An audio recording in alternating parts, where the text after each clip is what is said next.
फ़खर दुरानी साहब, आप गो के हम इसके ऊपर पहले भी बात कर चुके हैं और अब अपनी राय का इजहार कर चुके हैं, लेकिन थोड़ा हमें ये भी बताइएगा इस्लामाबाद में चल क्या रहा है? क्या वाकई में सिर्फ यही है और पाकिस्तान तहरीक इंसाफ देगी भी कुछ लिख के, या फिर बिल्कुल उनका इरादा नहीं है कुछ लिखत पढ़त में देने का?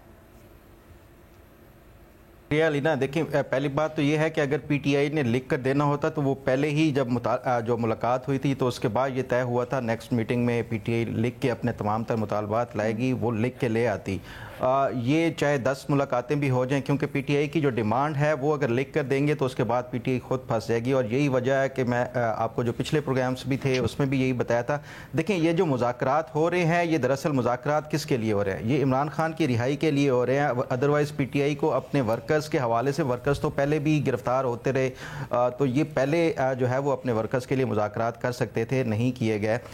इमरान खान की रिहाई, और इमरान खान अब खुद जो है वो अपनी जमात को उन्होंने ना सिर्फ ये कि वो दबाव में डाला हुआ, आज भी अगर ये इससे पहले मैं अभी देख रहा था अलीमा खान साहिबा का जो है वो मीडिया टॉक जो चल रही थी, इसमें उन्होंने यही कहा कि इमरान खान चाहते हैं कि 31 जनवरी तक ये जो मुज़ाकरात हैं उसको नतीजा खेज बनाया जाए। ये इमरान खान का मैंने अपने पिछले ही इसी उसमें बताया था आपको कि जो नवंबर में एक जो मुज़ाकरात हो रहे थे पसे पर्दा, उसमें भी इमरान खान ने अपने जो पार्टी के वो अरकान जो कि मुज़ाकरात पसे पर्दा में जो इन्वॉल्व थे उनको यही कहा था कि जुम्मे के दिन तक मुझे हर सूरत में रिहा करवाया जाए। अब भी पीटीआई की तरफ से यही मुतालबा है, और जो दोनों मुलाकातें हुई हैं जो मुज़ाकरात के दौरान हुकूमत और पीटीआई के दरमियान, जो मेरी इतलात हैं यही डिस्कस किया गया है कि इमरान खान को रिहा किया जाए, और यही फर्स्ट उनका मुतालबा है। जो बाकी वर्कर्स हों या सियासी रहनुमा हों उनको अदर्स में डाला जाता है। अच्छा। इस हवाले से फिर मैंने जब ये मुझे एक जो कमेटी के रुकन है हुकूमती, उन्होंने ये बताया कि ये पूरे जो सेंट्रलाइज है इनकी डिमांड्स वो है ही इमरान खान के रिहाई का, तो फिर मैंने जो साहिबजादा हामिद रजा साहब हैं उनसे रब्ता किया और उनसे पूछा कि क्या वाकई आप जो वर्कर्स और ये जिस तरह बाकी मीडिया के ऊपर आके बात करते हैं कि इमरान खान तो अडियाला जेल में बिल्कुल खुश हैं, उनको अपनी रिहाई से ज़्यादा जो अपने वर्कर्स और जो दीगर रहनुमा हैं उनकी रिहाई के हवाले से ये सारा मुज़ाकरात किए जा रहे हैं, लेकिन हुकूमती जो अरकान है वो ये बता रहे हैं कि आप तो जो बंद कमरे में जो मुतालबा कर रहे हैं वो इमरान खान की रिहाई का कर रहे हैं। उस पर वो कहते हैं कि देखिए, हमने जो है वो इससे हुकूमत से ये बात ज़रूर की है इमरान खान की रिहाई के हवाले से, लेकिन जो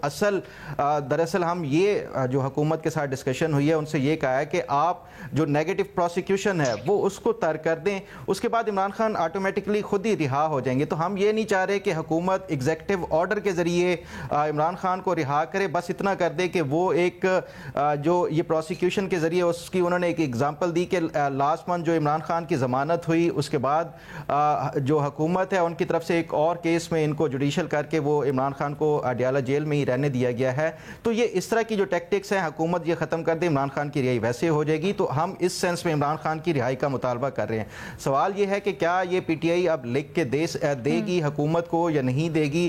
तो मैं नहीं समझता। पीटीआई के अगर माजी के जितने भी अगर आप ट्रैक रिकॉर्ड देख लें ओवरऑल, पहली बात तो ये है कि ये भी एक बड़ी गनीमत है कि ये उन सियासी जमातों के साथ मिलकर बैठ के मुज़ाकरात के लिए तैयार हो गया जिनको पूरी ज़िंदगी ये चोर और ये डाकू कहते रहे। दूसरा ये कि क्या ये लिख के भी इनको इमरान खान की रिहाई के हवाले से वो देंगे?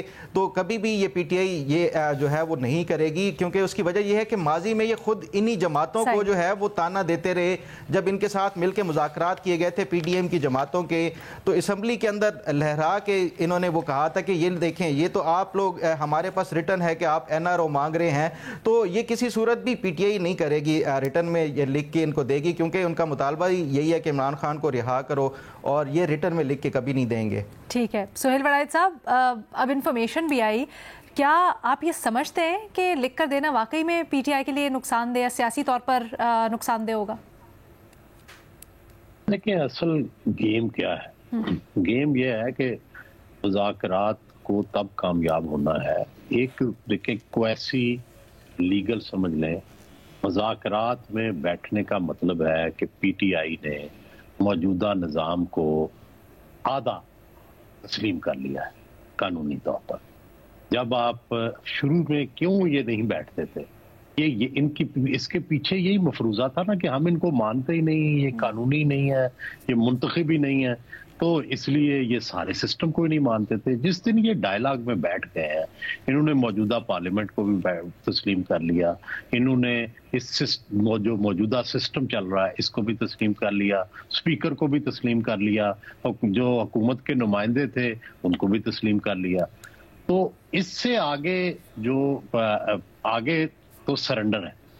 तो असल में तो दोनों पार्टियां चाहती हैं एक दूसरे को सरेंडर कराना।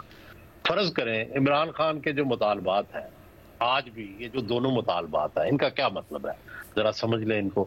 फर्ज करें इमरान खान को रिहा करना है, ठीक है, इसका मतलब ये है कि आपने जो इमरान खान पे जो केसेस किए हुए हैं झूठे हैं, आप आज से उनके खिलाफ प्रोसिक्यूशन बंद कर दें। और साबित क्या हुआ कि इमरान खान सच्चे थे और आप लोगों ने जो कुछ इससे पहले किया है वो गलत किया है, ठीक है। इसका मतलब तो हो गया कि हुकूमत टोटल सरेंडर, उसका आज तक का सारा बयानिया जो है वो खत्म हो गया। दूसरी बात शायद जो काबिल कबूल हो सकती है वो धांधली कमीशन है, वो मैं शुरू से कह रहा हूँ उस पर तो कोई उनको एतराज नहीं है, ठीक है। लेकिन उनका प्रॉब्लम यह है कि वो कहते हैं कि ये अगर हम इनको ये दे दें नो ऑब्जेक्शन सर्टिफिकेट, तो ये तो फिर कल ही निकल के ये कहेंगे कि जनाब सारे केस झूठे निकले, मैं अदालतों से भी रिहा हो गया, हुकूमत ने भी मेरे खिलाफ प्रोसिक्यूशन बंद कर दी और वो फिर हीरो बन गए। दूसरी तरफ जो नून कर रही है, नून भी चाहती है कि पीटीआई का टोटल सरेंडर हो। आधा सरेंडर तो उन्होंने कर दिया, जब जैसे मैंने कहा कि उन्होंने ये सरेंडर कर दिया कि तकरीबन आधा तो कानूनी मान लिया, जब उनके साथ डायलॉग कर लिया, जब उनके साथ बैठ गए, जब उनसे डिमांड्स कर रहे हैं तो वो तो आधा मान लिया। अब जो है पीटीआई से ये डिमांड वो करवाना चाहते हैं, या उससे पहले ये मुज़ाकरात कामयाब नहीं होते जब तक ये ना हो जाए कि इमरान खान खामोश होकर बैठेंगे, नज़रबंद होकर बैठेंगे। और दूसरा जो 9 मई और ये जो 26 नवंबर था, इसके जो लोग हैं इनको कोई माफी नहीं मिलेगी, ठीक है। और इसी तरह ये केसेस जो हैं वो चलते रहेंगे और कोई उनमें रियायत नहीं मिलेगी। अब ये जाहिर है इसका मतलब पीटीआई तो बुनियादी प्रॉब्लम ही इसमें यह है कि दोनों सरेंडर चाहते हैं दूसरे का। तो सरेंडर तो नहीं, सर्वाइवल ही बेहतर रास्ता होता है, एक दूसरे को रास्ता दें।